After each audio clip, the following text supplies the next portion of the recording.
Okay, so here's the comment here from Aaron Monahan. Never in my life have I related to the words in a song more than I do this one. My son just turned 18 years old, and to this day I can bring myself back to those 12-hour shifts on my feet, my big old belly in the way, and the insurmountable fear of knowing I was going to be doing this on my own. Now that my baby is his own man, and I look up to him like no other. Thank you for this song, Sara. Hello everyone, Marc Daniel Patrick here, musical theater coach. Thank you so much for taking time to check out the channel. Don't forget to go ahead and hit that subscribe button. And if you feel like supporting the channel more so than you already do, please feel free to visit me at my website at marcdanielpatrick.com. Now I know we're at risk of getting a little bit too repetitive here, but this song continues to come across my desk time and time again, and when it's the original composer of the score who steps up to perform, we have to stop and react to it. Sara Bareilles recently performed She Used to Be Mine from the hit show Waitress as part of Playbill's benefit to support the Broadway Advocacy Coalition. Now if you have the means to donate, please do so at the link below, and you can also watch the entire benefit event also at another link in the description below. Now although we've looked at this song a couple of times on this channel already, there's really no better insight than from the composer herself. Not to mention, Sara spent 20 weeks on Broadway performing this very role, so she certainly has a good enough handle on it. From the hit show Waitress, this is She Used to Be Mine. It's not simple to say. Most days I don't recognize me, like these shoes and this apron, that place and its patrons have taken more than I gave them. Love how she bites those words and not trying to pretty it up at all, right? Talk about that a lot on this channel, but she's just really biting them off and letting the emotion of that song come through. It's not easy to know I'm not anything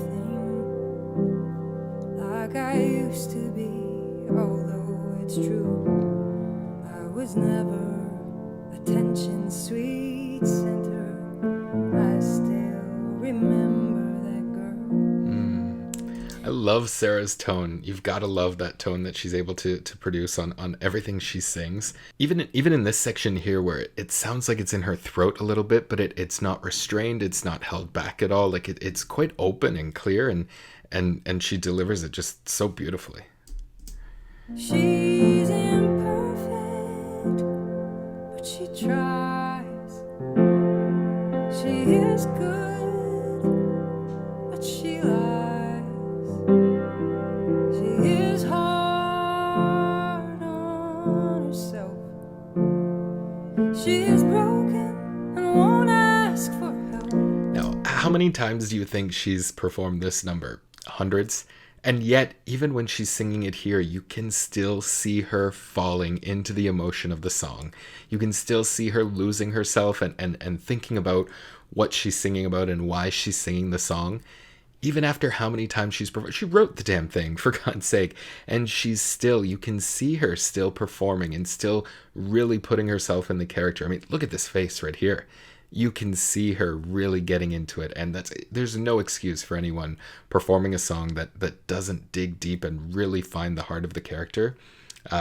She's done it how many times, and you can still see her. She's just sitting at her piano here, playing it out. You can still see her falling into the emotion every single time. It's just spot on. She's messy, but she's kind. She is lonely most of the time. She is all of this mixed up and baked in a beautiful pie. She is gone, but she used to be mine. Those jumps into her head voice are just so incredibly effortless. It's just so perfect with the right amount of air coming through to provide a warm, clear quality, right, to that airy head voice. It just gives you chills every time she gets up there. It's just a little extra she adds to this song. It's just so spot on.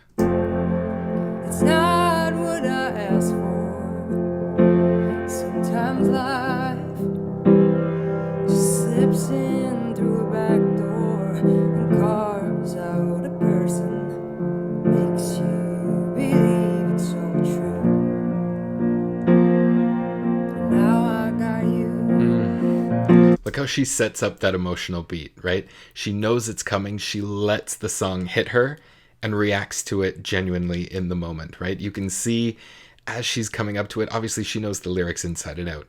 But as that moment comes into her head, as it comes into her mind, she lets it affect her genuinely and delivers the line. It's so there's small little things, don't get me wrong, they are small things, but it just makes that performance, it just, it lets the audience know you're really engaged in the performance. And she does it quite well. You're not what I asked for. If I'm honest, I know I would give it all back for a chance to start over, rewrite an ending or two. Again, those jumps into her head voice, my God, it just kills you every time she does it. For the girl that I knew, be reckless just enough.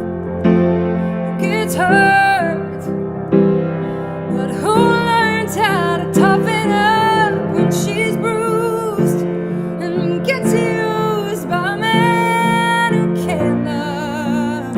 I love how she doesn't allow any rasp into that, right? It's so easy to add a growl or something into that, a little raspiness into her voice there, but she chooses to keep it clean. I mean, maybe that's just Sara Bareilles, but she chooses to keep it very clean and sing it with some great quality there. It's quite good for sure. Okay, I want to try something a little bit different here as she starts to get into the real meat of the song. So as a performer, when you're developing a number like this, you always want to try and find a place for the song to sit, right? So what's really at the heart of the song? Of course, there are going to be different emotional beats and different emotional layers that you're going to build into your performance naturally.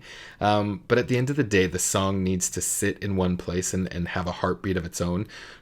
So when in doubt, you can always come back to that place where the song needs to sit, and you're able to find yourself emotionally again, right? If you get into a tough part in the song where you don't know where to go, you can always come back to that same heartbeat of the song and be able to find that emotional connection again. So in doing some research for this song, I found a comment that I thought was just so perfect. So I hope she doesn't mind. But a comment from Erin Monahan. I'm going to read the comment, and what I want to do is I want you to try and put yourself in her shoes. So I'm going to read out the comment, and I want you to listen to it and try and think of what she must have been thinking, what she must have been feeling, and how terrified she must have been going through this in real life. And then we'll come back, listen to the rest of the song, and really see if we can find the heartbeat of that song and if that gives us an emotional connection to carry us through to the end. Okay, so here's the comment here from Erin Monahan. Never in my life have I related to the words in a song more than I do this one. My son just turned 18 years old, and to this day I can bring myself back to those 12-hour shifts on my feet, my big old belly in the way, and the insurmountable fear of knowing I was going to be doing this on my own. Now that my baby is his own man, and I look up to him like no other. Thank you for this song, Sara. And then she'll get stuck and be scared of the life that's inside her, growing stronger each day, till it finally reminds her to fight just a little, to bring back the fire in her eyes. It's been gone, but it used to be mine.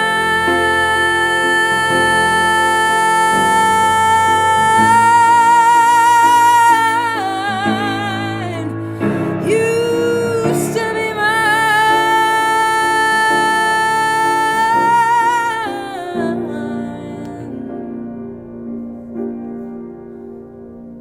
She's messy, but she's kind.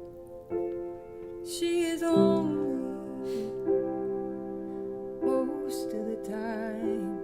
She is all of this mixed up and baked in a beautiful pie. She is gone, but she used to be